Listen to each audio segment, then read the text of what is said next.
역전의 용사들 특별 인터뷰 시간입니다. 고발사주 사건이 지금 새로운 국면을 맞고 있습니다. 공수처가 한동훈, 그 위에 김건희, 그리고 그 위에 윤석열을 직접 수사하겠다고 나섰는데요. 바로 고발사주 사건 항소심 판결문을 보니까 뭔가 이상한 내용이 상당히 많이 나왔다. 2020년도에 있었던 고발사주 사건 알아보니 윤석열, 한동훈 그리고 김건희가 개입될 가능성이 매우 높다는 것을 고발하자마자 바로 공수처에서 수사를 시작했습니다. 이 내용 자세히 알아보겠는데요. 고발사주 공익제보자인 조성은 작가 나오셨습니다. 어서 오십시오. 안녕하세요. 네, 오늘 또 이 방송을 위해서 제대로 해석할 법률가신데요. 강수영 변호사 오셨습니다. 어서 오십시오. 안녕하세요. 먼저 이제 매우 신속하게 지금 수사를 시작했다라고 이제 하는 것. 네. 그럼 어떤 내용을 지금 고발했는지부터 좀 시청자 여러분께 알려주시면 고맙겠습니다. 사실 그 2020년 4월 3일, 4월 8일자에 이제 손준성 보냄으로 전달이 돼서 김웅 전 이제 그 미래통합당 의원을 통해 저에게 도달했던 그 고발장이 이제 고발사주 사건의 개요입니다. 근데 고발장 내용도 잠깐만 설명해 주시죠. 네, 그 고발장 내용이 사실은 많이 알려지지 않아서 그냥 고발사주 이렇게만 알려져 있지만 사실 그 고발장 안에 어떤 내용이냐면 윤석열은 정의의 사도다. 그리고 윤석열을 위해서 100만 명이 집회를 하고 있다.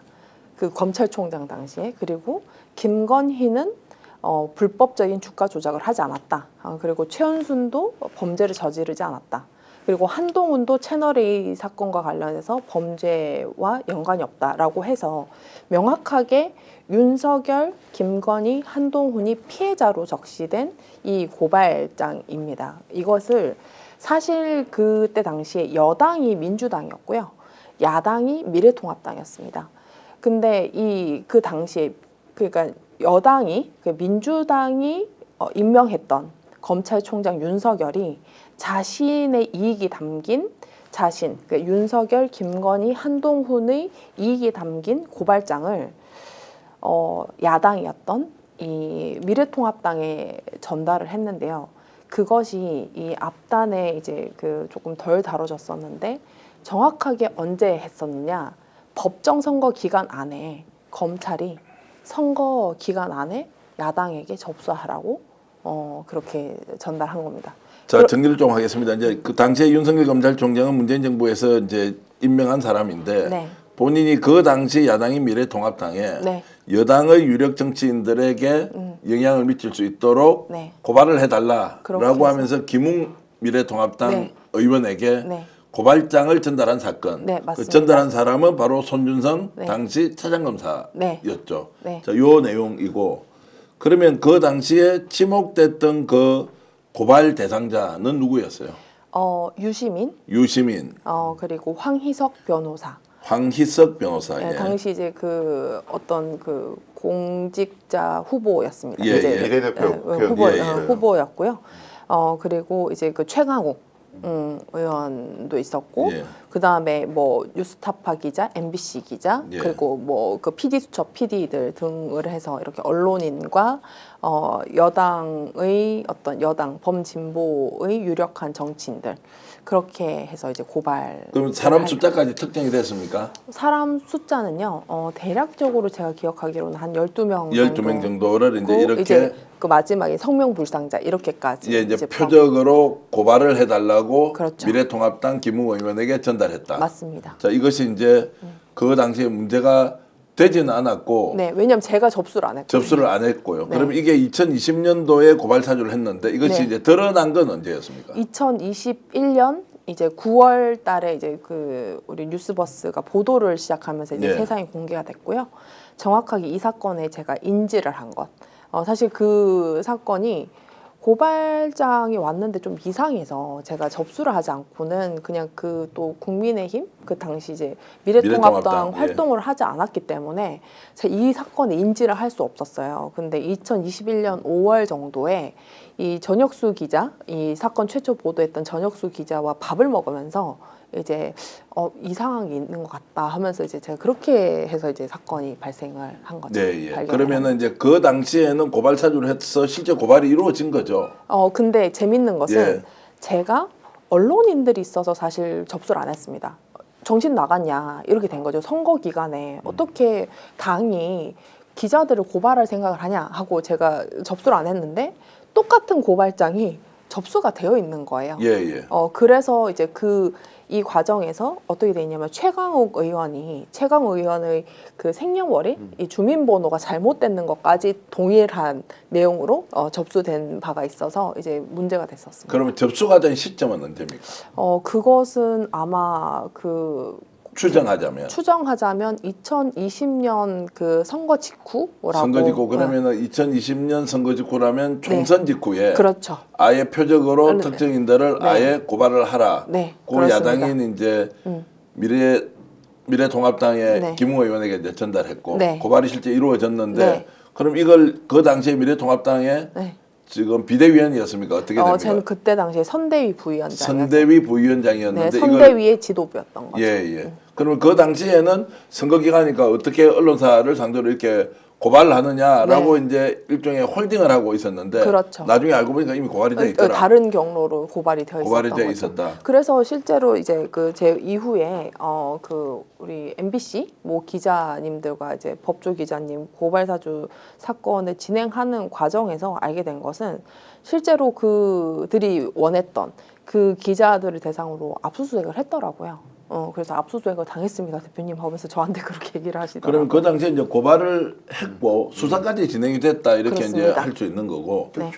자, 그 이제 그게 말이 안 되잖아요. 어쨌든 어떻게 해서 검찰이 자, 그 당시에 야당에게 요구를 해가지고 고발을 하게 하고 자신을 임명했던 그 당의 이제 대통령이 있는 그 사람들을 이제 공격을 하고 수사를 한다라는 것이 상식적으로 이해가 되지 않지 않습니까? 그렇죠. 그러니까 이게 한마디로 얘기하면 검찰총장이었던 윤석열이 검찰 조직을 자기 사익을 위해서 자기 아내와 자기를 변호하는 변호사로 부려먹은 거죠. 예.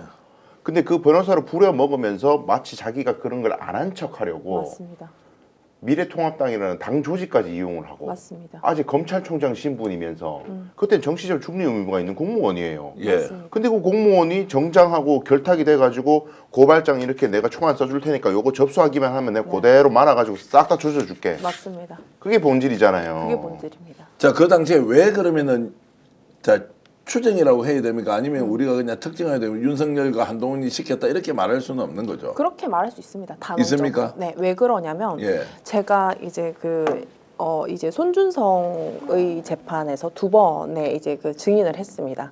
1심 재판과 2심 재판 둘 다 제가 이제 그 재판부에서 중요 증인으로 출석해서 진술을 했는데요.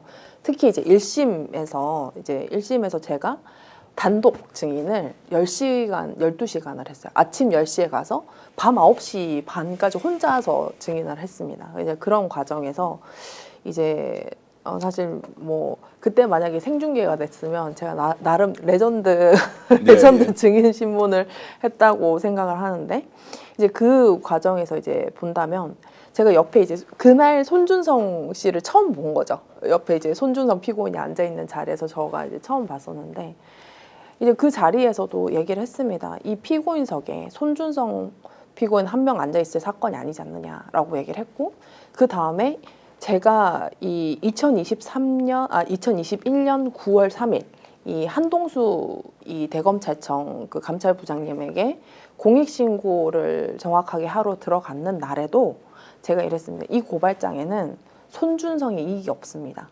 손준성의 이익이 없고 명백하게 이 고발장에는 윤석열, 김건희의 모, 최현순 그리고 한동훈만 있습니다. 그렇기 때문에 만약에 이 사건이 고발장이 접수가 되더라도 이 피해자 조사도 하거든요.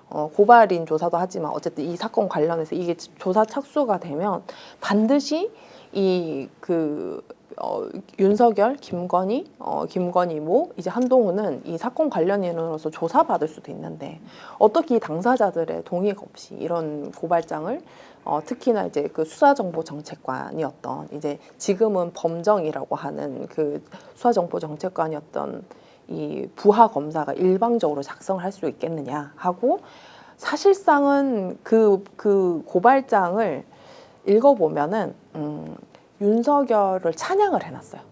그냥 단순히 이거는 어떻게 손준성이 독립적으로 쓸 수 있을까 할 수 있는 문장에 거의 예를 들면 그 전폭적인 지지를 받아 문재인 정권의 전폭적인 지지를 받아 검찰총장이 된 윤석열 검찰총장은 이 조국 수사를 통해서 이제 자신들이 정의로운 수사를 하는데 그것을 이제 방해를 받았다. 이런 식으로 해서 그리고 자신들이 정당하기 때문에 그 윤석열을 지키려고 광화문에 100만 명이 모였다. 뭐 이런 식으로 적어놨어요. 그러니까 저희가 그 고발장을 발견하고 전혁수 기자랑 저랑 둘이 뭐랬냐면 지가 김정은이야? 이렇게 얘기를 했어요. 네. 근데 그 전혁수 기자가 아니지, 김일성이지 이렇게 얘기를 할 정도로 거의 이게 실제 검사가 작성을 했는 문장이 맞나 싶을 정도의 문장이에요. 그래서 제가 이거를 제일 처음에 이제 우리 한동수 감찰부장님이 저를 처음 봤는데 얼마나 낯설겠습니까? 근데 이렇게 보시더니 검사들이 다 이렇게 보더니 눈을 막 짐작 가는 게 있다고. 네. 짐작 가는 게 있다고. 이렇게 하셨죠. 그레이투가 이제 누구 것이다라고 이제 보인다는 것이죠. 그 이제 이 사건을 관련해서는 이제 그 대검찰청 당시 감찰부장이 채널A 사건이나 여러 이제 윤석열 검찰총장 징계 사건을 이미 진행했던 내용들인데 그때 나중에 이제 추미애 장관도 말씀을 하셨고 나중에 이제 우리 한동수 부장님께서도 이제 말씀하신 게 마지막 퍼즐이었다. 이 고발장은 뭘 했는지 몰랐다는 거예요. 네. 왜냐하면 그 당시에 4월 3일 전후로 이 손준성, 한동훈, 권순정이 셋이 카톡방을 만들어서 막 뭘 주고받고 계속 파일을 주고받고 했는데 이 핸드폰을 포렌식을 못하고 그걸 열지를 못해서 정확하게 무슨 대화를 했는지를 알 수가 없었던 거예요. 그리고 이 김건희와 이제 한동훈이 연락을 수차례 하고 이런 것들이 다 확인은 되는데 도대체 뭘 했을까? 그 시간에 뭘 했을까가 사실 더 이상 밝혀질 수가 없어서 그때는 검찰들이 이 수사를 방해를 엄청 했죠. 그리고 전 언론들이 법조 기자들, 언론들이 이 채널A 사건이나 윤석열 징계가 잘못됐다는 식으로 막 방해를 했죠. 그러는 와중에 제가 이 고발장을 들고 뛰어 들어간 거예요. 네. 그러다 보니까 그분들이 정말 그 감찰부에 아직도 기억을 하는 게 제가 이 시간쯤에 갔거든요. 그러니까 금요일 네, 예. 금요일 밤 7시에 들어가서 밤 11시 반에 나왔습니다. 그러니까 이렇게 그때 이제 코로나니까 다들 이렇게 마스크를 쓰고 있잖아요. 마스크로 눈빛들이 이렇게 하면서 감찰했던 내용이라서 네. 우리 공익신고를 했던 우리 조성은 씨에게 밝힐 수는 없지만 정말 많은 것들을 담고 있습니다. 이렇게 얘기를 해주셨거든요. 자, 배우가 이제 명확하게 드러나는 것이다라고 이제 주장할 수 있다는 것이고, 자, 그럼 그 행위 자체만 보면 이제 불법이잖아요. 검찰총장이 또는 누군가를 지휘해서 특경인을 고발하라라고 이제 했다는 것은. 예. 근데 이제 검찰에서 수사하기 때문에 이건 다 덮고 갈 수 있는 겁니까? 그렇습니까? 검찰이 수사하면은 검찰이 개입돼 있는데 어떻게 본인들이 본인들 걸 조사를 하겠어요? 그리고 예. 이건 단순한 사주 사건이 아니라 선거에 영향을 미칠 맞습니다. 목적으로 한 거기 때문에 공직선거법 위반인데 선거 개입이에요. 네. 그 선거 개입 프레임으로 가게 되면은 굉장히 중형이 선고될 수도 있는 맞습니다. 문제잖아요. 그래서 제가 두 가지 포인트를 쓸 때 중요한 게 지금 이 상황에서 꼭 짚고 넘어가야 되는 게 김웅 의원이 네. 김웅 의원이 당시에 조성은 작가에게 고발장을 주면서 접수처를 지정을 했잖아요. 맞습니다. 중앙지검에 하지 말고 남부지검에 해라. 맞습니다. 이 얘기를 했잖아요. 네. 그 지금 막 보수 쪽에서 얘기하는 영장 쇼핑 얘기하듯이 네. 지금 접수처를 갖다가 지정을 했는데 네. 그건 도대체 어떤 의도예요? 뭐 때문에 남부지검에 뭐가 있길래 남부지검에 하라고 한 겁니까? 그때 당시에 두 통의 전화를 했습니다. 그날 이제 오전에 했고 그 다음에 또 오후에 전화를 했어요 저에게. 근데 오전에 전화했을 때는 그 제가 윤석열 죽이기다 뭐 이런 취지로 얘기를 하면서 중앙지검이 당시 이제 중앙지검장이 이성윤 검사장이었습니다. 아. 네, 그래서 중앙지검은 안 된답니다. 안 된답니다. 안 된답니다. 남부지검에 내랍니다. 이렇게 누구의 그러니까 지시에 간접화법으로 했다는 것은 누구의 지시를 받고 받았던 얘기를 그게 이제 그 PD 수첩 방송을 다 공개가 네. 됐습니다. 근데 알겠다고 하고 이제 저는 그때는 이제 고발장을 저한테 주지 않았었거든요. 이제 우리가 고발장을 보낼 테니까 그걸 이제 남부지검에 내랍니다. 중앙지검은 안 된대요. 이렇게 했던 거죠. 작가님 어떻게 이해하셨어요? 그 누가 그렇게 지시했다고 이해하셨어요? 그럼 그때는? 그때는 제가 이제 뭐 그 안에 뭐 누가 들어있는지 모르고 어떤 내용인지도 얘기를 안 했으니까 뭐 그냥 검찰들이랑 뭐 상의를 했겠구나 이 정도로 생각을 했던 것이죠. 근데 그 당시에는 제가 이제 소속이 미래통합당이었으니까 뭐 이성윤 검사가 이제 반윤 검사고 뭐 이제 오히려 이제 저기 뭐 조국 등과 이제 가까우니까 뭐 그렇게 뭐 얘기를 하는가 보다 하고 막연하게 생각을 했는데 그날 오후에 고발장을 다 저에게 전달을 하고 나서 다시 전화가 온 거예요. 김웅 전 의원이. 그러면서 대검에다가 접수를 하라는 거예요. 남부지검이 아니라 이제는 또 대검이래요. 그러면서 공공수사부장이랑 이제 거기 공공수사부로 다 지정이 돼서 이제 접수를 하게끔 완성이 돼서 고발장이 도착을 했는데 그러면서 저에게 언제 접수할 거냐, 빨리 접수해야 되는데 이렇게 얘기를 하면서 뭐라고 얘기를 했냐면 그럼 접수를 그럼 다 같이 가나요? 왜 보통 요즘에 이렇게 보시면은 네, 예, 사진 찍고 이제 다 같이 이제 당에 예. 가는 경우도 있으니까 본인이 줬으니까 또 특히나 이제 초선이고 이제 사실 선거에 주목을 받아야 되는 입장에서는 뭐 자기가 또 가고 싶을 수 있잖아요. 그러니까 제가 그럼 같이 가시는지 이렇게 취지로 물으니까 제가 가면 윤석열이 시켜서 접수하게 되는 것이다가 되니까 저는 쏙 빠져야 된다고 이렇게 얘기를 한 거예요. 실제로 그렇게 얘기를 했습니까? 그게 그 당시에 그냥 목소리가 있다는 걸로 충격을 받아서 내용이 잘 안 보였는데 네.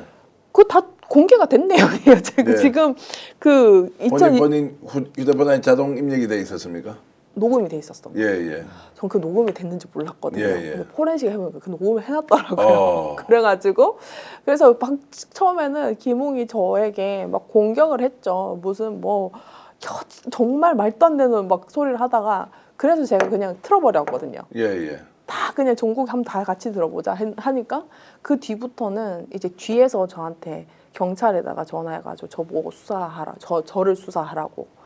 이렇게 행안위 의원이면서 그렇게 자기가 집권 실제로 이제 그 일이 터지고 나서 김웅 당시 의원이 경찰에다가 조성은 수사하라 뭐 그런 이렇게 이제, 얘기를 했다는 소문을 들었다는 아니요, 거. 저는 그 경찰한테 제가 직접 들었어요. 그래요? 네, 그래서 제가 그러면은 자 조성은이 내 배반했으니까 이거는 여기서 처음 밝히는 그러니까 겁니다. 배반했으니까 네. 조성이 다시 경찰에서 조사해서 잡아넣어라 뭐 이런 식으로 했다는 거. 그렇죠. 그래서 제가 그 건강한데 이제 윤석열 정권이 들어서고 난 다음에였거든요. 그래서 우리 경감님 이거 굉장히 부적절한 전화인 건 아시죠? 제가 이랬거든요. 제가 이거 녹음하고 있는데 괜찮겠습니까? 그러니까 자기 녹음할 줄 알고 있다고 이러는 거예요. 네. 그러면서 지금 김웅은 행정안전부 행안위 소속 의원인데 그 의원이 지금 이 사건에 제가 고소인인 사건인데 피의자가 오히려 그 경찰에게 조성은을 수사하라고 얘기를 강압적으로 했다고 지금 본인이 말씀하고 계세요. 이거 밝혀줘도 괜찮습니까? 라고 하니까 얼른 끊더라고요. 그거 아니, 근데 녹음을 이런 해놨어요. 이야기는 좀 충격을 넘어서서 이게 대한민국이 범죄 집단 소굴도 아니고 네. 이것이 범죄 이거 사실이 처음 밝히는 드러났으면 거예요. 네. 예, 놀라서 숨어야 되는데 야 안 되겠어. 제가 저렇게 폭로를 했으니까 이 더 경찰에서 잡아 넣어. 그러면서 제3자를 시킬 수 있냐고요, 국회의원이. 그러니까 저딱 지금 오버랩 되는 게 강혜경 씨거든요. 강혜경. 강혜경 씨를 검찰이 왜 그렇게 괴롭히고 밑에 있는 직원들이 그렇게 스스로 목숨을 끊는 시도까지 할 정도로 괴롭히냐는 동기에 대한민국의 공익 제보자는 여하간 응징하지 않으면 안 된다. 이런 근저 심리가 권력기관들, 수사기관들은 다 그런 정서가 있는 것 같아요. 그래서 제가 이제 그때 그 전화를 끊고 한 2주 있나? 2주가 아니고 3주가 안 됐을 시간에 저희 집에 압수수색이 왔더라고요. 그래? 그거는 뭐 어떤 것 때문에 압수수색이 왔어요? 아니 뭐 옛날에 뭐 제가 공익신고자인 거 밝힌 날 뭐 고발 하나 들어온 내용 예, 예. 때문에 이제 뭐 압수수색 아침 9시 전에 8시에 한 9명이 들어왔다. 자 그러면은 뭐 이름을 밝힐 수 없는 그 경감이 전화 오고 나서 유모 경감입니다. 그러니까 유모 경감. 경감이 네. 전화 오고 난 뒤에 네. 그 이제 뭐 쉽게 얘기하면 조심하라는 협박 전화를 한 거 아니에요. 이제 네, 뭐 공무원이. 그렇죠. 근데 얼마 지나지 않아서 집에 압수수색이 들어왔다. 네. 경찰에서 들어왔어요. 네, 경찰에서 들어왔습니다. 근데 그 압수수색과 관련된 사건은 결국 어떻게 됐어요? 그거는 기소를 했습니다. 기소를 하고 네. 기소를 했을 실제로 때도 그러면 기소를 했을 때도 지금 이 수사 검사를 지금 공수처에 고발을 해야 되나라고 생각을 하고 있는 예. 것이 대질 신문을 다 녹음을 제가 녹청을 해서 했는데 예.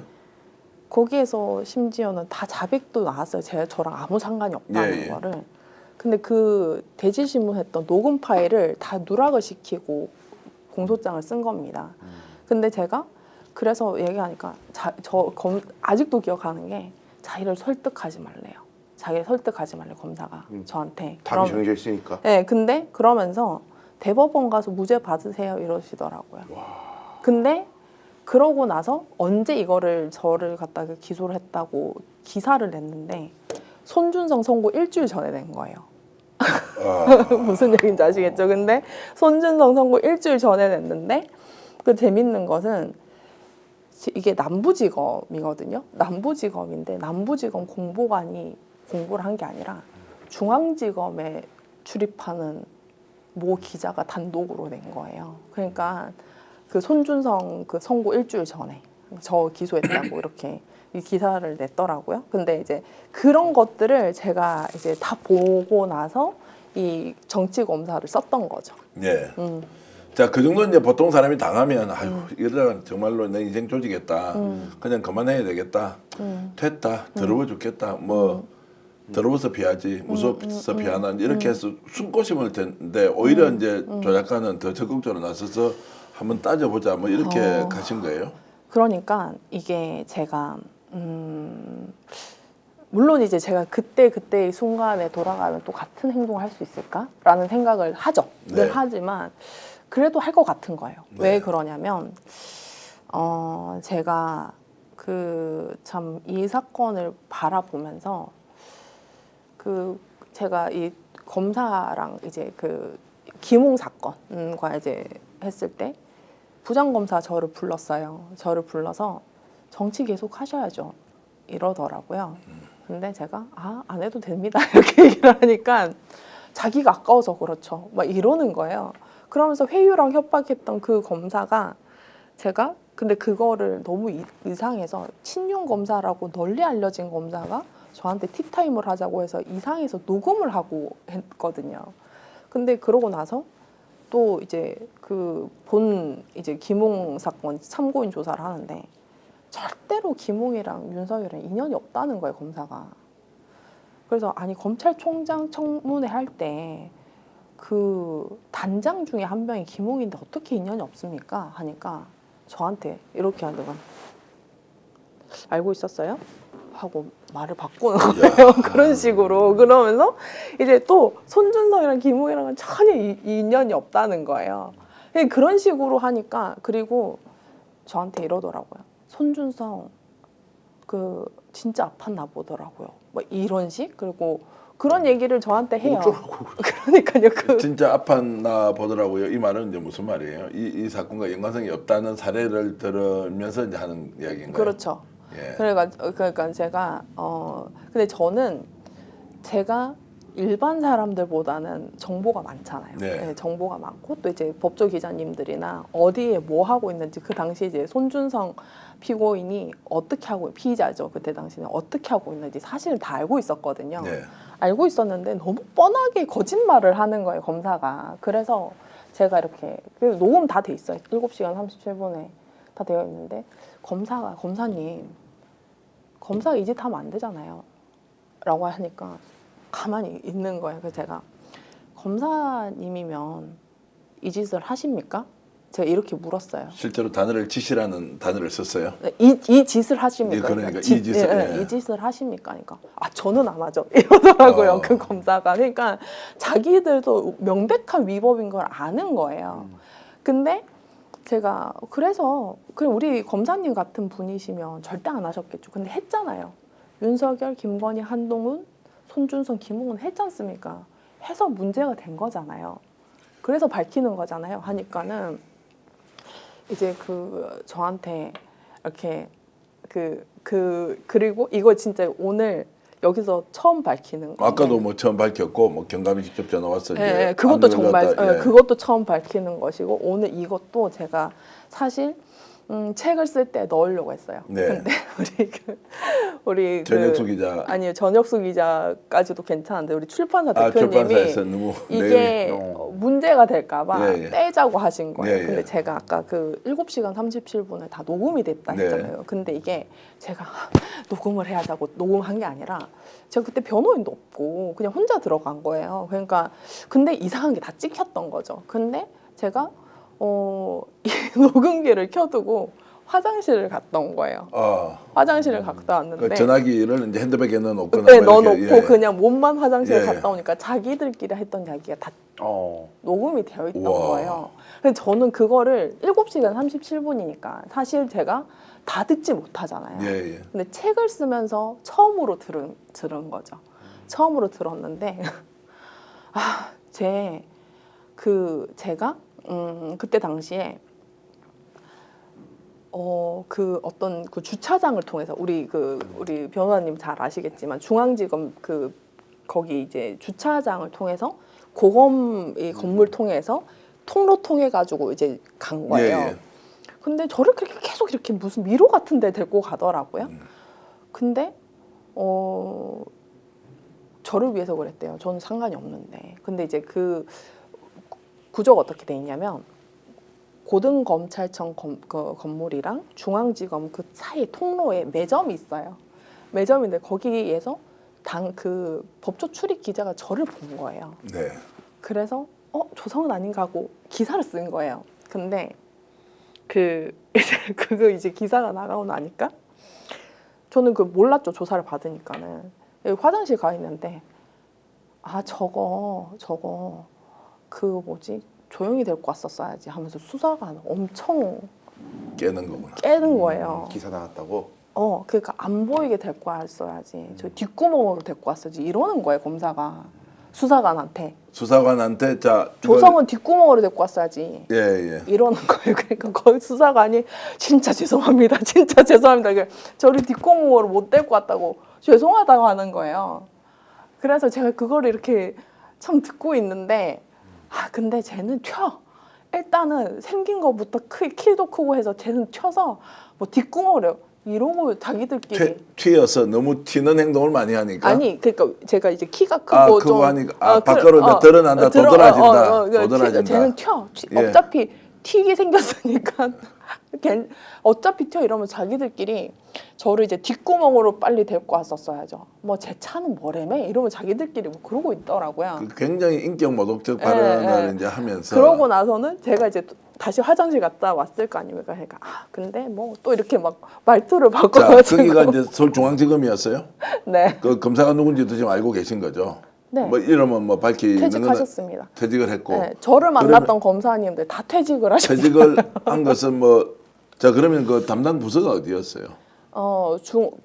공공수사일부였죠. 공공수사일부 네, 특수부 이런 데는 아니고 아마, 공공수사일부에서 이제 수사를 이제 했고 이재명 사건도 했고 했죠. 자 그렇게 이제 하면서 이게 이제 지금 오늘 여러분들께 함께 지금 나누는 이 이야기는 검찰이 실제 수사를 할 때 이 사건을 어떻게 이제 바라보고 있고 오늘 진짜 처음 얘기한 거 너무 그리고 많네요. 공익제보한 사람에 대해서 수사하는 방식, 여당과 네. 편견을 가지고 특정에 대해서 인격적 모독을 일삼았다. 뭐 이런 내용은 다 이제 증거로 있을 것인데 이게 지금 대한민국 검찰의 검사의 정말로 본책이다라는 이제 말씀을 이제 해주시는 건데. 자 그럼에도 불구하고 지금 이제 이 사건이 공식적으로 넘어갔기 때문에 그 과정은 이제 충분히 이해를 했고 한두 가지만 더 좀 짚고 가겠습니다. 그 당시에 윤석열이 지시를 했다는 전제하에서 제가 질문을 드리면 왜 그러면은 자 유시민 그리고 황희석 변호사, 최강욱 의원, 뉴스타파, MBC PD들을 이렇게 다 고발을 하라고 했을까? 어떤 이유였습니까? 지금 생각해 보면 이것은 이제 좀 추론의 영역이긴 하지만 그때 당시에 이제 그 김웅 의원이 저한테 빨리 접수해야 되는데 이렇게 이제 얘기를 했거든요. 그 음성을 들어보면 거기서 이제 살펴보면은 이게 이제 사실 그렇지 않습니까? 바로 수사 착수를 하려고 했었던 것 같아요. 그러니까 2주의 선거 기간이니까 4월 3일이면 거의 법정 선거 기간 시작일이었어요 당시에. 그러다 보니까 접수를 하면 이 그 선거 기간 안에 압수수색이 들어간다거나 이 사람들에게 이제 뭐 유시민 장관이나 어쨌든 뭐 황희석 그 변호사나 이런 사람들에게 강제 수사를 하는 모양새를 이제 보이니까는 이제 그 사람들이 그렇지 않습니까? 지금이야 검찰 또 그러는구나 이게 어느 정도 알려졌지만 그 당시만 하더라도 이 조국 사건이 발생한 지 얼마 안 된 직후의 이제 첫 총선이기 때문에 쟤네 또 범죄 저질렀구나 이런 식으로 해서 그게 선거 개입이라는 예, 거예요. 이걸 하려고 했는데 제가 가도 접수를 안 한 거예요. 예. 근데 재밌는 것이 제가 이제 많이 이 고발장 하나 놓고 또 이제 이 윤석열 관련했던 제가 자료를 다 입수해가지고 그날 윤석열이 뭐 했는지 다 지금 알고 있어요, 사실은. 네. 근데 그 당시 검찰총장이었을 때 네. 고발사주는 고발사주이고 네, 네. 그 시점에 공직자로서 부적절한 행동을 한 것까지 다 알고 있다. 왜 그러냐면 이 윤석열 징계 사건 있지 않습니까? 네. 이제 그 당시 추미애 법무장관이 했던 예. 그 윤석열 징계 결정문에 그 윤석열의 뭐뭐를 했는지가 나와요. 근데 그 날짜가 고발사주 사건과 겹칩니다. 그래서 그래서 이제 그 시기에 한동훈과 김건희가 어떻게 연락했는지, 한동훈과 권순정과 이제 손준성이 뭘 했는지 이게 거기 다 남아 있었던 거예요. 그러니까 고발장이 마지막 이 퍼즐이었다라고 했던 게 그렇고 재미있었던 게 이제 제가 김웅에게 언제 접수를 만약에 그냥 빨리빨리 내용도 못 보고 빨리빨리 접수를 해라라고 했기 때문에 언제 접수하러 갈 거냐라고 했던 그 예정했던 날짜가 있지 않습니까? 그 날짜에 갑자기 윤석열이 휴가를 내요. 그래서 사람들이 왜 휴가를 냈는지 모르거든요. 저는 알죠. 왜 제가 고발장 접수하러 간다고 그러니까 그때 없어야 되니까 알리바이를 그러니까 그런 것까지 다 계산을 하고 이제 갑자기 휴가를 내고 또 이제 누구죠? 뭐 한동훈 씨는 자기 생일날 어떻게 하고 막 이런 식의 이제 이동들이 있었어요. 그러니까 그런 것들이 다 사실 있어서 조금 더 잘 살펴봤다면 충분히 이제 윤석열과 이제 한동훈 등에 대해서 이제 수사를 할 수 있었을 텐데 이제 윤석열과 한동훈은 사실 수사 한번 못 해보고 네. 이제 100%의 유죄에 이제 확신에 이르지 못했다고 해서 무혐의를 줍니다.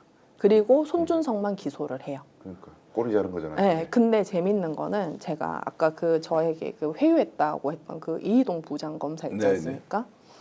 제가 이제 그 사람 이름 이야기를 해도 됩니까? 뭐 이미 많이 알려져가지고요. 예, 아마 제 책에도 써놨을걸요. 저 만약에 이 사실이 전 다 뭐 객관적 사실이니까 뭐 그분한테 제가 그렇게 얘기를 했어요. 이 사건이 결국 공직선거법 위반이면 검찰에도 관할이 있을 것인데 이 사건에 대해서는 추가적으로 수사를 안 하시냐 제가 이렇게 물었어요. 네. 그러니까 갑자기 이제 눈이 이렇게 땡그랗게 하면서 뭐를 수사하라는 거죠? 이러시더라고요. 그래서 제가 예를 들면 한동훈 이랬어요. 그러니까 그 당시에 이제 한동훈 법무부 장관이었어요. 그러니까 자기는 절대 한동훈을 수사 안 할 거라고 녹음이 돼 있어요. 네. 근데 그런 과정들을 제가 다 봤는데 다 보고 제출을 하고 근데 이 녹음들을요 손준성 1심 판결에 다 제출을 했어요. 네. 이랬다고 그 관련해서 다 했다고. 그러니까 고발사주 수계 윤석열을 못 잡았으니 내란 수계가 된 겁니다. 네, 고발 사건 때 이제 잡았으면 내란 소위까지 가지 않았을 것인데 네. 이제 그 지점으로 이제 가기 전에 간단히 질문하고 좀 짧게 답변해 주시면 네. 좋겠는데 그 당시에는 네. 자 소위 말하는 윤석열 검찰총장이 문재인 또는 조국과 또 친한 사람들 죽이려고 했던 겁니까? 아니면 본인이 혹시 정치적 미래에 네. 대한 생각을 하면서 계산동 행동을 한 것이냐? 네. 이 부분은 어떻게 보세요? 저는 정확하게 그러니까 반반이다라고 했던 게 반은 주저해서 하려고 했고 반은 어떤 개입을 했다 이런 차원이 아니라 네. 정확하게 정치적 목적 반. 그 다음에 문재인 정권과 이 그 뭐라고 해야 될까요? 그 당시 이제 민주당이었죠. 민주당의 선거를 어쨌든 자기가 좌절을 시켜야 됐어요. 예. 왜 그러냐면 그러니까 2019년 8월부터 시작했던 이제 조국 수사가 그 이후에 선거가 첫 번째 치러졌던 것이 2020년 4월 선거거든요. 그러니까 조국 수사가 정치적으로 효과를 봤다고 하려면 반드시 2020년 4월 선거에서 민주당이 폭망을 해야 되는 네. 겁니다. 조국 수사 때문에 망했다. 조국 때문에 이제 민주당이 선거 망했다. 이게 돼야 자기가 선거 올라가는 거예요. 정치적인 야망을 이제 뿜을 수 있는 거죠. 근데 그 당시에 아이러니하게도 민주당이 대승을 했죠. 180석에 대승을 했고 이 당시 이제 미래통합당이 103석 지금보다 더 형편없는 103석 완전히 이제 폭망을 한 겁니다. 그러니까는 이제 뭐라고 해야 될까요? 윤석열이 막 하는 과정에서 자기가 거기에 왜 그러냐면 그 고발장 안에 자신을 위해서 광화문에 100만 명이 계속 시위를 하고 있다고 그렇게 근데 적혀져 그러면 있습니다. 네. 이거 전 대표님 말씀하시는 것도 저도 질문하고 싶은 취지도 사실 그게 옛날부터 아주 궁금했는데 네. 이 고발이라는 것을 한다는 것의 방향이 네. 미래통합당에서 먼저 이런 아이디어가 나와서 뭔가 최강욱 유시민 조져야 돼. 이대로 가다가 선거가 위험해. 이거 어떻게 하지? 검찰하고 좀 연락해가지고 어떻게 하면 조질 수 있는 무슨 죄명으로 어떻게 하면 좀 수사가 빨리 진행돼서 네. 어느 검찰로 네. 이렇게 해서 당에서 먼저 얘기가 나와서 검찰까지 쭉 연결이 된 건지 네. 아니면 윤석열이 그냥 자기가 기분 나빠서 네. 왜 내 장모 내 아내 왜 건드려 이 자식도 한번 조져야겠네 한동훈도 왜 건드려 싹 말아가지고 한번 해보자 근데 당을 이용하자 네. 저는 방향이 사실 전자가 자연스러운 것 같거든요 후자보다는. 저는 명백하게 말씀드릴 수 있습니다. 후자입니다. 후자예요? 왜냐하면은 그 당시 저는 이제 선거를 치렀잖아요. 네. 선거를 치렀는데 당 안에서는 채널 A 사건 하나도 관심 없었어요. 왜냐하면 이제 우리 지금 이런 거죠. 지금 만약에 우리도 이제 범야권에서는 바라보면 한동훈과 윤석열이 싸우면 둘이 잘 싸우네 이 생각을 들지. 막 저기를 해서 우리가 한동훈을 위해서 고발장을 써줘야 돼 이런 생각을 하지 않잖아요. 그것처럼 우리는 그때 당시에 아니 왜 자기가 임명해놓고 조국 수사를 한다고 왜 자기가 임명했던 윤석열 검찰총장을 자기들끼리 싸우지? 이런 정도였지 우리가 김건희를 위해서 고발장을 써줘야 된다? 이런 생각하는 사람 진짜 단 한 명도 없었어요. 그러면 여기 진짜 미스테리가 네. 윤석열이 만약에 자기가 자기 손으로 인지수사하고 이런 게 민망해가지고 제3자가 좀 고발해줬으면 좋겠다라는 네. 동기가 있었다면 네. 하고 많은 시민단체 많아요. 맨날 네. 고발장 넣는 놈들. 그렇죠. 거기 시키면 되는데 왜 미래통합당에 연락을 했을까? 저는 이제 그것도 사실상 이제 지금도 이제 거의 뭐 약간 뭐 오더 받듯이 시민 단체들 몇 명 있잖아요. 많잖아요. 그리고 뭐 그러고 이제 뭐 비를 받은 사람도 있고 하지 않습니까? 근데 이제 그런 것 같아요. 그러니까 파급력이 없죠. 그 일반 시민 단체가 그냥 이렇게 그 선거 기간에 그럼 잠깐 고발인이 미래통합당이길 원했던 그렇죠. 거예요. 그래야 이제 이것이 그래야지 이제 명분도 정쟁이 있고, 되는 그리고 거고. 적시 수사를 통해서 범죄 사실을 확인한 것을 확인하고. 바로 알리면 언론에서 받아쓰기도 좋고 그렇죠. 하니까. 거기다가 왜 손준성을 통해서 그러면 했느냐? 그것은 딱 지휘 라인 넣으라 가면 그렇죠. 비밀 보장이 100%. 네. 그리고 당으로는 검사 출신이 네. 김웅 의원 네. 있으니까 그냥 자동으로 네. 돌아가는 것이니 네. 적시 수사의 필요성. 왜냐 선거 네. 때 네. 지금 유시민 그리고 황희석, 최강욱, 뉴스타파 이것들이 짜고 판을 뒤집으려고 하네. 이거 바로 지금 뭐라 그럽니까 이제 바로 이런 긴급한 네, 사안을 네, 이제 바로 확인하고 바로 하죠. 수술하고 치고 나가면 이제 정치적 파급력이 엄청 이제 커질 네. 것이다라고 우리가 네. 추론할 수 있는 거죠. 그걸 문재인 대통령은 안 자르고 냅뒀나? 자, 그러니까 이제 그것은 이제 또 좀 다른 영역에서 굉장히 이제 논란이 되는데 어쨌든 그 당시에 네. 윤석열이 그러니까 이렇게 제가 이제 그걸 막은 거예요. 예.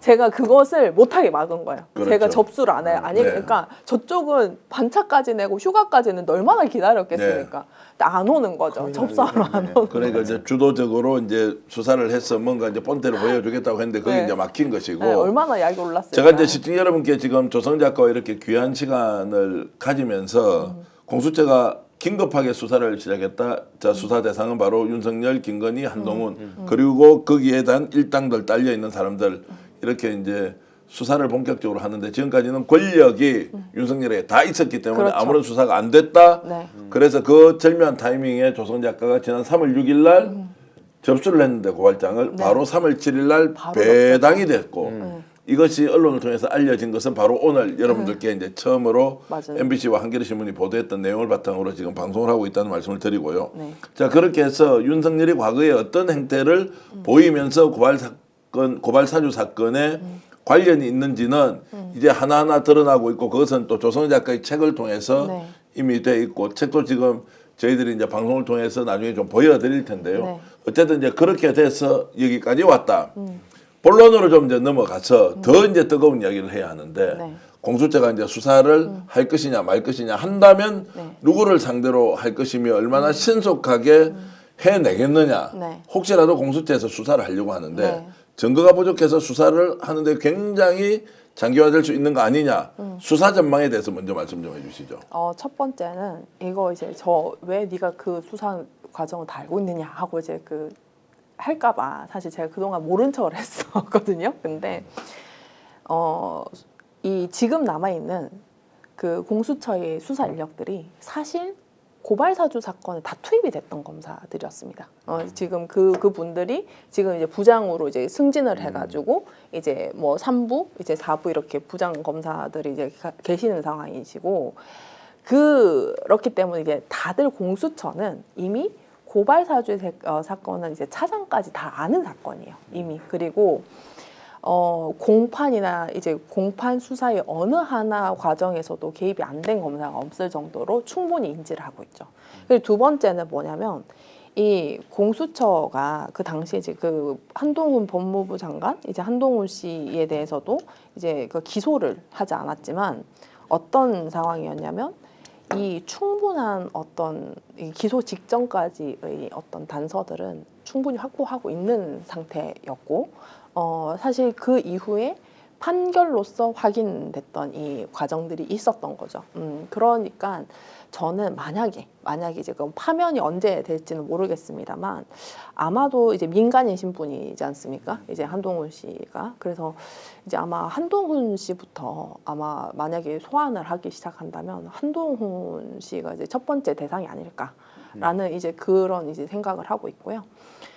그리고 제가 아까 책 말씀을 해주셨는데, 그러니까 저는 이 사건을 통해서 이 그 2021년 9월부터 계속 봤지 않습니까? 그러니까 자기들끼리 뭐 죽이네 살리네 살살하네 하는 게 너무 웃긴 거예요. 이 상황이 이렇게 한 몸 한 덩어리로 해가지고 심지어 한동훈 씨는 자기의 21년 검사의 어떤 생활을 다 빼고 자서전을 냈단 말이죠. 그러고 왜? 지금 베스트셀러가 되겠죠. 네, 근데 왜 그러냐면 검사 생활 마지막에 했던 게 고발 사주거든요. 네. 그러니까 이 검사 생활의 내용을 조금이라도 담겨 있으면 알고 있는 기자들이 많지 않습니까? 반드시 고발 사주 얘기가 반드시 나올 수밖에 없기 때문에 저는 그 내용을 다 뺐다고 생각을 해요. 그냥 저는 약간 좀 자존심 상하는 것이 제가 뭐 책으로 무슨 뭐 건물을 짓겠습니까만 최소한 한동훈 씨 책보다 많이 팔려야 되는 거 아니 아닌가? 그거보다 책으로 책 종이 값은 나와야 되는데 지금 건물 이야기를 할 아니 건 갑자기 아닌 것 그 책 같고 나오자마자 혹시 책이 준비되어 있으면 한번 띄워보시면 좋겠고 수사 전망에 대해서 네. 옛날에 공수처가 처음 이 사건 고발장 접수됐을 때 네.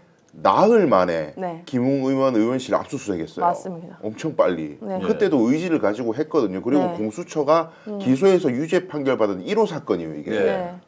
근데 이게 유야무야 돼가지고 항소심에서 뒤집히고 네. 손준성 위로 윗선에 가지도 못하고 네. 흐지부지 됐단 말이에요. 네. 저는 공수처 입장이면 이 사건은 한이 된 사건이거든요. 그럼요. 한이 된 사건이죠. 한- 그러면 한이 이번에 이제 일사부재의 원칙 이런 게 있죠. 일사부재리 원칙에 해당하지 않습니다. 해당하지 왜냐하면은 않는다. 윤석열 제가 고발했던 제가 뭐 예. 손준성을 고발한 게 아니기 때문에 네.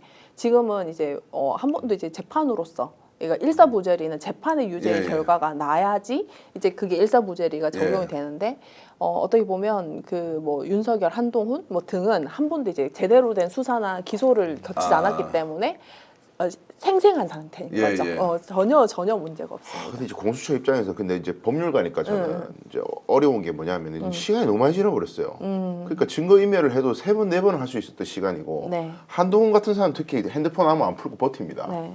그러니까 이런 상황에서 공수처는 사건은 받았는데 네. 의지는 있는데 윗선이 목표잖아요. 네. 공수처는 뭐 손준성 뭐 기소하고 뭐 김웅 뭐 잡고 이거는 뭐 그림이 안 나오고 네. 김건희까지는 적어도 올라가야 되는데 윤석열이 직접 그러니까 저희는 요번에 고발장에 네. 전 윤석열이 직접 행동을 작성해서 제가 고발을 했거든요. 자, 이거 좀 여쭤볼게요. 그러면은 이제 윤석열이 지시에 최정점에 있었다고 하면 이제 이것은 증거가 없단 말이에요. 있을 가능성이 좀 약하다. 네. 그럼 결국 손준성 지금 검사장이죠. 네. 이 사람이 지시를 받았다라고 하고 뭐 네. 지시를 받았던 흔적은 있을 거 아니에요. 네. 그럼 이 사람의 진술이 매우 중요한데 네. 수사 과정에서 이거 밝힐 수 있습니까? 또는 본인이 정권이 바뀌었다라고 하면 자백할 수도 있을까? 저는 사실 우리 정말 다행이라고 생각한 게 그래서 제가 추미애 장관님에게 정말 몇 번의 감사를 표했어요. 네. 어떤 거냐면 추미애 장관님이 그 시기 때 윤석열에 대해서 징계를 안 했으면은 정말 아무 증거가 안 남았거든요. 근데 윤석열 징계 의결서를 보면 거의 수사에 준하게 해놨던 증거들이 꽤 있습니다. 그렇기 때문에 그리고 제가 포렌식을 하면서 여쭸어요. 이제 중앙지검 뭐 수사관 포렌식 수사관한테도 아이폰 못 여냐고 아이폰 못 여냐고 하니까 셀레브레이트 이제 프로그램 사놨다 그러더라고요. 네.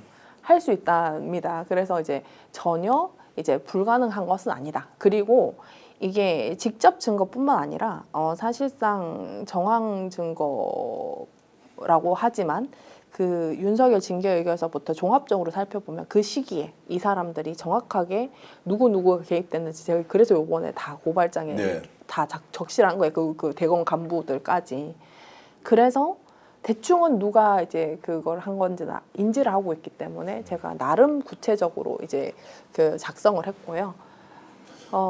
공수처 수사 과정에서는 본인이 갖고 있는 증거 다 제출했지 않습니까? 네, 그렇죠. 또 그건 다 활용이 됐습니까? 재판 과정에서 재판 재판부도. 과정에서는 다 활용이 됐고 그리고 공수처가 수사를 못한 게 아니에요. 네. 왜냐하면 이 고발사주 보도 당일날 저녁 8시경에 수사정보정책관실에서 검사들이 다 모여가지고 하드를 뜯는 게 영상으로 찍어놨습니다. 증거인멸 과정을 예, 예. 자기들끼리 그걸 증거인멸을 다 뜯고 그 보고를 하려고 영상을 찍어놨던 거예요. 근데 그 영상을 찍고 안티포렌식 프로그램을 깔면 없어질 줄 알았던 거예요. 근데 공수처가 그거를 다 다시 복구를 풀어냈네. 해서 그거를 법원에서 틀었어요.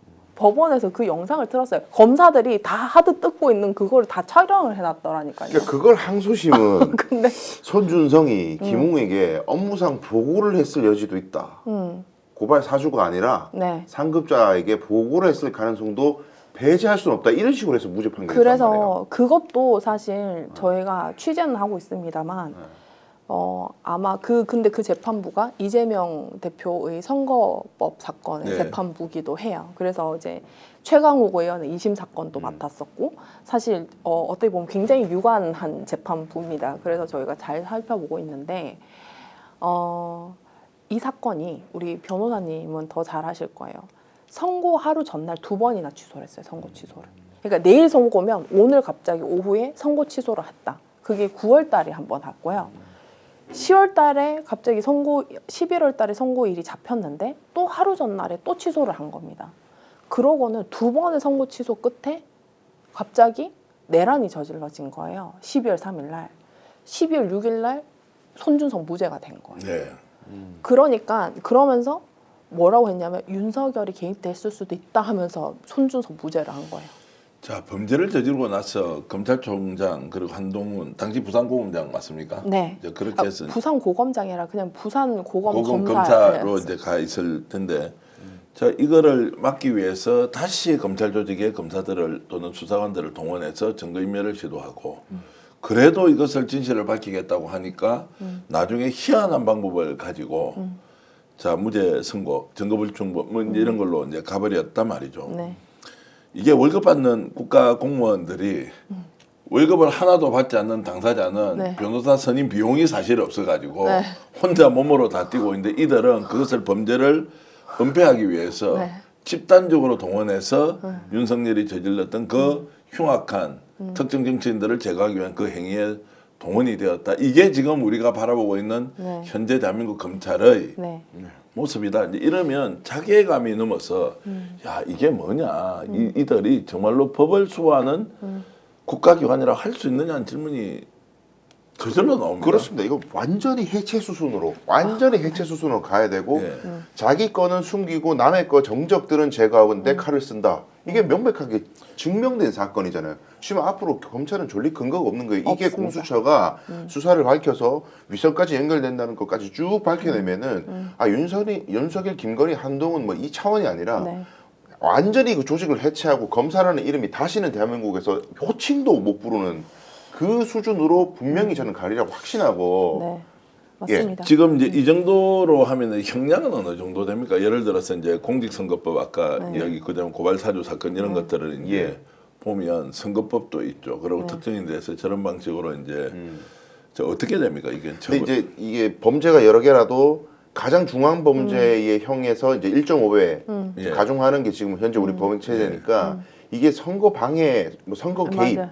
요게 가장 아마 중앙형을 예. 선고할 수 있는 범죄고 근데 예측하기 어렵지만 예. 네, 그 부분을 제가 접수를 안 했다고 미수로 처리를 했는데, 이게 미수범 처리가 미수 범죄 규정이 없더라고요. 미수 처벌 규정이 네, 없다. 없어서 무죄가 나온 겁니다. 음. 그 제가 접수를 안 해서 괜찮다고 된 거예요. 자, 다시 한 번 더 얘기해 주세요. 그 미수 그러니까 이게 보통은 우리가 왜 살인 미수 예, 예. 고발장을 실제로 접수를 안 했기 네, 때문에 제가 미수다. 접수를 안 했기 때문에 보통 살인 미수나 뭐 강도 미수나 여러 이제 미수범들은 미수범 처벌 규정이 있어요. 그러니까 실제로. 근데 그 미수범 처벌 규정이 없는 것은 미수범이면 처벌 안 하는 예, 겁니다. 예.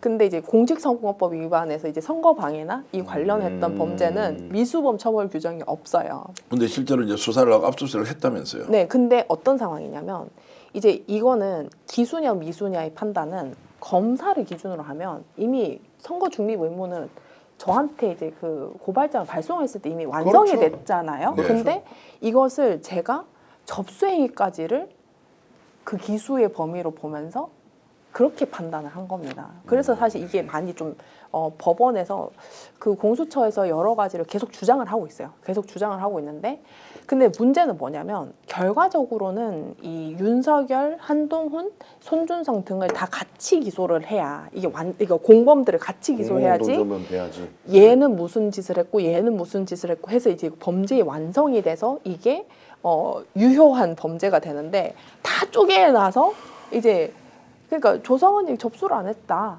이런 식으로 지금 넘어간 게 반인 거예요. 그러니까 벅꾸라지 논리로 보면 그렇죠. 이걸 하나하나 찾아서 요번에 일일이 대응을 할 수 없으니까 이게 뭐 네. 변호사들을 그리고 제가 또 수사기관이 아니지 않습니까? 그러니까요. 그렇기 때문에 지금 어떤 부분이냐면, 그래서 제가 요번에 심우정 검찰총장이랑 예. 그 지기현 판사의 저 구속 취소했던 저거를 제가 사실 예측을 했어요. 방송에서 제가 그 당시에 다들 이제 즉시항고를 한다고 다들 얘기를 그렇죠. 했었거든. 근데 제가 그날 방송에서 정말 죄송한데 심우정은 석방주의를 할 겁니다. 즉시항고를 안 할 겁니다. 이러니까 다들 한다던데요. 네. 이렇게 된 거예요. 그러니까 두고 보자고요. 이렇게 됐는데 안 한 거예요.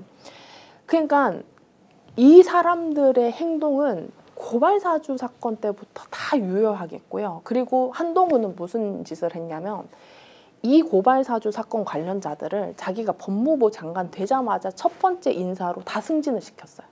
다. 손준성부터 검사장이 손준성 됐죠. 전부 다.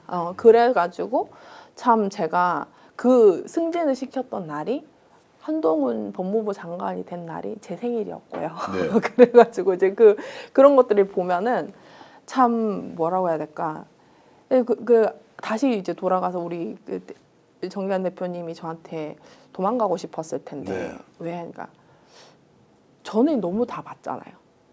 제가 이렇게 봤던 이 노골적인 장면을 제가 피하면 정말 없던 일이 되고 네. 이 짓을 하면 안 되잖아요 라고 얘기하는 사람이 그 얘기를 할 수 있는 사람이 나밖에 없구나 이 상황이 된 거예요. 그래서 제가 물러나서 오염되는 가치가 너무 큰 거죠. 네. 그래서 제가 물러날 수가 없었습니다. 자, 그래서 지금 이제 공수처가 수사를 시작했으니까 얼마나 빠른 속도로 누구를 소환할 건지 그리고 거기에 대해서 이제 재판 과정에서 새로운 진실이 얼마나 드러날지 네. 지켜봐야 하는데 오늘도 참 윤석열 탄핵 시기에 대한 이런저런 고민 걱정 그리고 불면증에 시달리는 국민들이 굉장히 많지만 제가 우리 조선 작가를 볼 때마다 보통 사람은 아니다.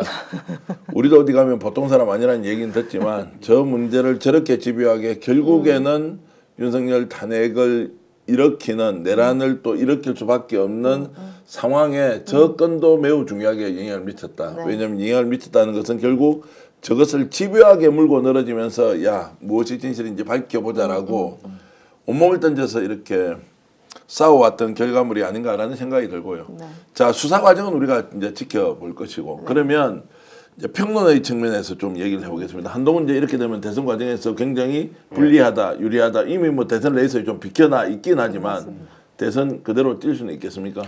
한동훈의 당 내에서 문제 기억나시겠지만은 당 게시판에 가족을 동원해서 윤석열을 비난했다 뭐 이런 얘기가 있었지 네. 않습니까? 당 내에서 그것 때문에 굉장히 입지를 잃었는데 지금 이 사건도 약간 한동훈 냄새가 나는 거예요. 패턴이 비슷한 거예요. 맞아요. 본인이 직접 안 하고 시켜가지고 하게 만들고 네. 유체이탈이죠, 유체이탈. 그럼 사람들이 이게 보수 진영 안에서도 일단 한동훈이 뭐 대선을 나오려면 경선을 넘어야 되는데 경선 과정에서 이 문제가 불거지게 되면 저는 예측하건대 만약에 이게 수사가 확대돼가지고 선이 자꾸 윤석열 쪽으로 올라가려는 김새가 보이면 윤석열을 한동훈 선에서 자릅니다.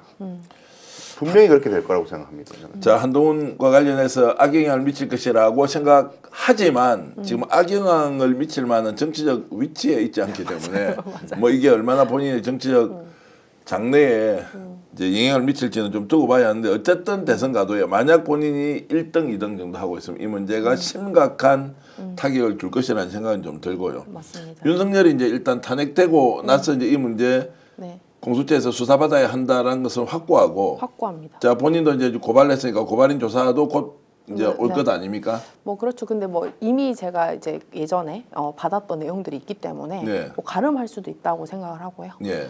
뭐 그리고 이제 뭐 제가 생각하는 것은 사실 이거는 그 국민의힘과 원래 상관이 없잖아요. 네. 이제 검찰이 정말 온전하게 검찰이 야당을 이용할 수 있다? 네. 이 굉장히 오만한 그 태도로 시작됐던 일이기 때문에 이 윤석열이 파면되고 나면 이 사실상 한동훈도 싫다 이런 상황이면은 국민의힘이 만약에 한동훈 혹은 이제 한동훈 특검 내지는 고발사주 특검 이렇게 된다면 그냥 다 해라고 다 그냥 알아서 수사해가지고 처벌할 사람 처벌하라 뭐 이렇게 우리랑 하고 상관이 없다. 예.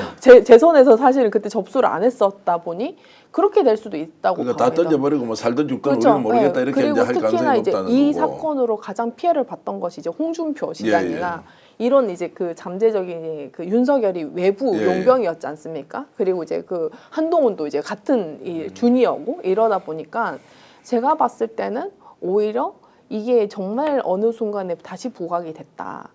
혹은 이제 뭐 중도나 이제 그 뭐 이제 뭐 그런 사람들이 한동훈은 어떻게든 숨을 살려가지고 좀 이렇게 대선 후보로 쓰고 싶다 이런 이 어떤 의지가 보이는 언론들이 몇 있지 않습니까?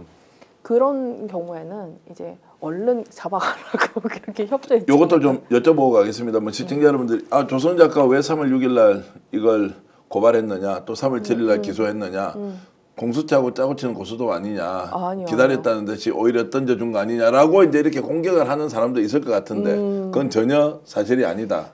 전혀 사실도 아니고요. 네. 사실 그 전주에 제가 명태균, 김건희를 고소를 했습니다. 네. 제가 국가수사본부에 예. 이제 그 명태균과 김건희가 이 제보사주로 이제 전환을 하려고 했던 그 부분을 제가 허위사실 명예훼손 등으로 이제 그 고소를 했어요. 바로 직전에. 제보사주라는 그 말은 어떤 말입니까? 김건희와 이제 그 명태균이 둘이 이제 카톡을 카톡을 나눴던가요? 그 이제 텔레그램 메시지로 이제 조성은은 박지원과 연계시켜서 박지원하고 둘이 스캔들이 마치 있는 것처럼 이렇게 몰고 가라고 명태균이 오더를 했잖아요. 네, 그리고 그 다음에 언론에서 바로 갑자기 이제, 그리고 이제 조성은 박지원 게이트 비슷하게 이렇게 그렇게 갔잖아. 갔고 뭐 극우 유튜버들한테 어떻게 맞아. 지시해야 된다. 이 내용이 나와서 사실 제가 이 김건희 명태균이 어쨌든 실질적인 지휘자잖아요. 예. 그래서 교사범으로 해가지고 제가 국가수사본부에 사실 그 전주에 고소를 했었습니다. 네. 고소를 했는데 돌아와서 보니까 그래서 이제 이 관련해서 영상을 봤어요. 근데 김웅 전 의원이 뭐 이렇게 뭐 다른 방송사에서 막 인터뷰하는 게 나왔는데 그거 우연하게 이제 클릭을 하게 된 거예요. 그 댓글에 이제 막 고발 사주나 기억해라, 네 목소리 기억 안 나냐고 막 그런 댓글이 엄청 많은데. 쉽게 얘기하면 이제 김웅무죄 나오고 보니까 조성은 다 사기쳤구나, 거짓말이구나. 네, 그런 취지로. 그래서 윤석열 아무 관계 없네라고 네. 가고 있으니 야 이거 정말 안 되겠다. 근데 이제 요번에 손준성 무죄 어떤 사람이 이제 김웅 네 목소리 기억해 뭐 이런 댓글에다가 손준성 무죄 나왔는데 너는 아직도 조성은 말 믿냐? 이렇게 댓글을 단 거예요. 그래서 제가 이게 손준성 무죄 판결문을 읽어보면 근데 사람들이 누가 읽어보겠어요. 그러니까 이게 정확하게 이 사건이 손준성이 사실상 우리 그 손준성 변호인이 이 아까 판사 탄핵 당했다가 각하다신 분입니다. 이제 그분이 이제 하루 전날 이제 긴급하게 사표를 내셔가지고 각하당했던 탄핵 유경험자신데 그분들이 사실상 윤석열의 발목을 잡은 거예요. 손준성 변호인이니까 자기들도 손준성한테 유리한 걸 주장할 수밖에 없지 않습니까? 그러니까 갑자기 지시 받았다는 취지로 이제 주장을 했어요. 네. 근데 그래서 그게 받아들여져서 무죄가 나온 겁니다. 쉽게 윤석열 지시 받아들여서 했는데 네. 그래서 그것 때문에 무죄를 받았는데 남는 거는 윤석열과 한동훈의 범죄 사실로 추정되는 그 내용은 남아 있다. 이제 이렇게 된 거고. 그래서 손준성 무죄가 윤석열 개입이라는 의미인데 손준성 무죄가 고발 사주는 없는 사건이다라고 이렇게 왜곡을 해서 막 자기들끼리 퍼뜨리고 있더라고요. 그래서 제가 이게 그 만약에 손준성이 이 사건이 만약 정말 탄핵 인용이 되고 나면 또 즉시 이제 대선으로 바뀌잖아요. 그러면 제가 또 적절하게 이것을 고발을 할 시기가 없을 것 같더라고요.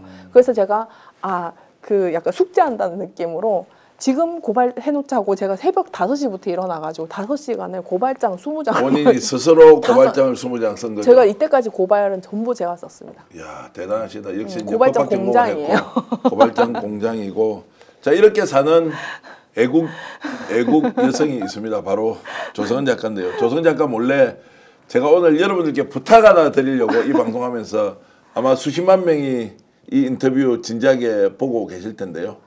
두 가지 말씀드리겠습니다. 첫 번째는 이 공수처의 수사가 최종적으로 어떤 결론이 날지에 대해서는 우리가 지켜보자는 것이고요. 그 과정에서 조성은 작가가 엄청 애를 쓰고 노력한다라는 것만 좀 알아주시라는 것. 두 번째 제가 부탁 말씀드리는 것은 제가 지금 자막을 하나 띄워드리고 있습니다. 본인 몰래 제가 이미 만들었는데요. 자, 우리 자막 한번 띄워주십시오. 자막이 뭐냐. 유튜브 채널 조성은 라이브라고요. 조성은 TV는 다른 분이 하고 있어서 조성은 라이브라는 방송이 있는데 여기 지금 보니까 아까 4,800명 정도가 구독자인데 한 달 됐나요? 한 달 정도 했는데 4,800명, 4,900명 매일 2시간에서 3시간 찐팬들이 모여서 방송을 보고 있다는데 우리 스픽스 애청자 여러분 조성은 작가가 대한민국을 바로 세우기 위해서 이렇게 하고 있는데 우리 구독 한번 해주면 어떻겠습니까? 제가 약속했습니다. 구독이 1,000명, 2,000명이 아니라 스픽스를 통해서 5,000명 이상은 구독을 할 것이다. 그럼 오늘 방송 보시는 분 10분 중에 한 분이니까 내가 10명 중에 1명 된다 생각하시고 구독 꼭 눌러주십시오. 과거에도 저희들 스픽스에서 방송할 때 많은 분들이 정말로 애정을 가지고 조성은 작가의 저런 용기가 대한민국을 바꿨다. 검찰을 개혁한다고 했는데요. 스스로 굉장히 어렵게 지금 채널을 또 운영하고 있습니다. 제가 좀 주제 넘게 후원도 좀 해주십사 하고 카카오뱅크 전화번호 저렇게 계좌번호를 왜 그러세요? 그냥 진지하게 들으시면 되는데 감사합니다. 카카오뱅크 3333-0801-4870이 예금주는 조성은인데요. 자, 조성은 라이브 TV 구독과 후원 좀 해주시면 어떻겠습니까? 정말로 어렵게 살면서도 방향 그리고 원칙, 소신 이렇게 유지하면서 살아가고 있는 우리 대한민국의 장한 여성 그리고 애국인입니다. 감사합니다. 제가 너무 과하게 칭찬해 드렸나요? 아니면 아니요, 제가 합당합니까? 그 정도는 했습니다. 예, 그 정도는 했는데 그런 자신만만한 그 정도 그리고 최선을 당당함이 다했는데 보기 이제 좋습니다. 저는 그렇지? 이제 예. 빨리 윤석열 파면을 당하고 저는 그런 생각을 해요. 왜 이 사건을 놓지 못했냐라고 하면 사실 이게 검찰의 범죄, 이게 본질을 나타나는 거라고 생각합니다. 네. 사실 이걸 뿌리 뽑지 못하고 다른 검찰 개혁을 한다? 다른 검사들의 범죄를 밝힌다? 이것은 사실상 불가능하다고 봐요. 그래서 이렇게까지 사실 자기들도 굉장히 재수가 없다고 생각할 겁니다. 예. 왜 하필 그 고발장이 조성은한테 가서 예. 다 들켰냐라고 생각을 할 건데요. 그렇기 때문에 제가 이 자기들은 사실 다 무마를 할 수 있다고 생각을 했을 텐데 그게 아니다.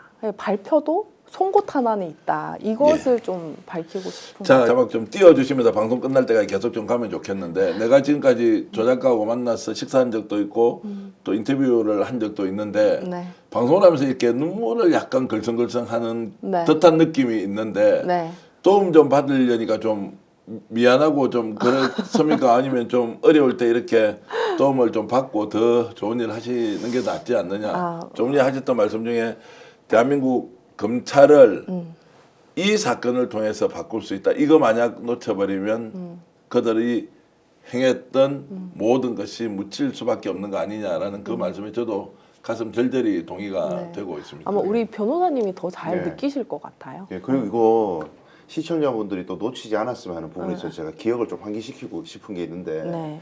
이거 처음에 수사할 때 공수처가요 김웅 의원의 그 의원실 압수수색할 때 이준석이 그때 뭔 짓을 했냐면은 의원들 동원해가지고 20명 30명 쫓아가가지고 불신번 세웠어요. 공수처 압수수색 못하게 하려고. 아, 이거 그렇습니다. 대선 개입이다. 공수처가 대선 개입한다.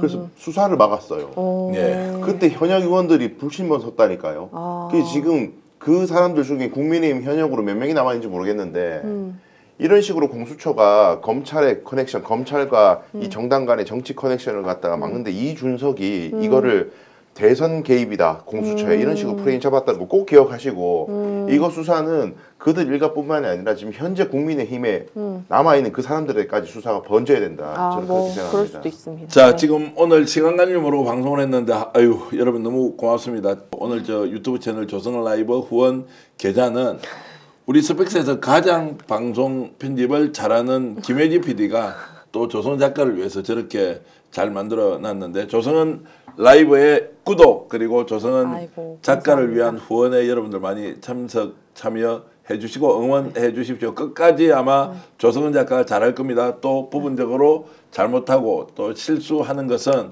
또 질책도 하시고 비판하시고 또 넓은 아량으로 이해해 주시는 그런 또 정말로 훌륭한 우리 시청자 여러분이 됐으면 좋겠습니다. 조성은 작가 오늘 감사드리고요. 너무 감사합니다. 그리고 강성 변호사님도 진심으로 감사의 말씀드립니다. 너무 시청자 감사합니다, 여러분 변호사님. 오늘 역전용사들 특집 인터뷰 어떻습니까? 안녕히 계시고요. 주말에 행복하게 보내시고 다음 주 월요일이면 윤석열 탄핵됩니다. 여러분 고맙습니다. 감사합니다.